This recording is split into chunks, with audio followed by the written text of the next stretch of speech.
নমস্কার বন্ধুরা, এসএসসি 2016 সবচেয়ে গুরুত্বপূর্ণ খবর একটু আগেই নিউজ পোর্টালগুলিতে আপডেট হয়েছে।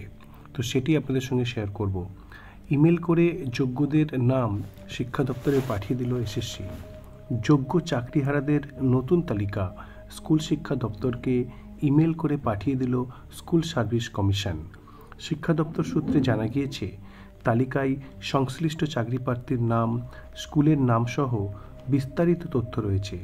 তালিকায় এমন যোগ্য চাকরিহারার সংখ্যা প্রায় 19,000 বলে শিক্ষা দপ্তর সূত্রে খবর। সূত্রের দাবি, অযোগ্যদের নামের তালিকা আগে থেকেই এসএসসির কাছে ছিল। নতুন তালিকা পেয়ে যাবতীয় তথ্য খতিয়ে দেখবে শিক্ষা দপ্তর। চলুন এবার দেখে নিই এ সংক্রান্তই যে খবর, যেটি আনন্দবাজার পত্রিকার যে ওয়েব পোর্টাল সেখানে পাবলিশ করা হয়েছে।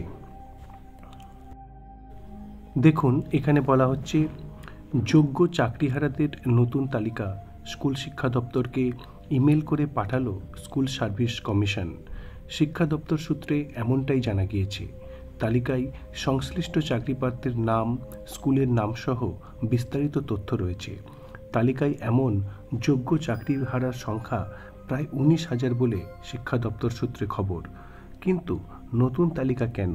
ওই সূত্রের খবর, অযোগ্যদের নামের তালিকা আগে থেকেই এসএসসির কাছে ছিল, কিন্তু সুপ্রিম কোর্টের রায়ে যারা অযোগ্য বলে চিহ্নিত হননি তাদের নামও নতুন তালিকায় অন্তর্ভুক্ত করা হয়েছে। সূত্র মারফত আরও জানা গিয়েছে, নতুন তালিকা পাওয়ার পর যাবতীয় তথ্য খতিয়ে দেখবে শিক্ষা দপ্তর। যোগ্যদের তালিকা প্রকাশ করা হোক। সুপ্রিম কোর্টের রায়ের পর থেকেই এই দাবি তুলে আসছেন প্রায় 26,000 চাকরিহারা শিক্ষক ও শিক্ষাকর্মী। সেই দাবি নিয়েই তারা শুক্রবার দেখা করেছিলেন রাজ্যের শিক্ষামন্ত্রী ব্রাত্য বসুর সঙ্গে। সেখানে শিক্ষা দপ্তরের তরফে আশ্বাসের সুরে বলা হয়, যোগ্য অযোগ্যদের তালিকা তৈরি করতে শুরু করেছে এসএসসি। আইনি পরামর্শ নেওয়ার পরে তা প্রকাশ করা হবে। চাকরিহারাদের দাবির সঙ্গে মৌলিক কোনো বিরোধ নেই বলে জানিয়েছিলেন শিক্ষামন্ত্রী ব্রাত্য বসু। তো এ সংক্রান্ত পরবর্তী আপডেটের দিকে আমাদের নজর থাকবে এবং সেটি যথাসময়ে আপনাদের সঙ্গে শেয়ার করা হবে। ধন্যবাদ। যদি ভালো লাগে চ্যানেলটি সাবস্ক্রাইব করুন এবং শেয়ার করুন।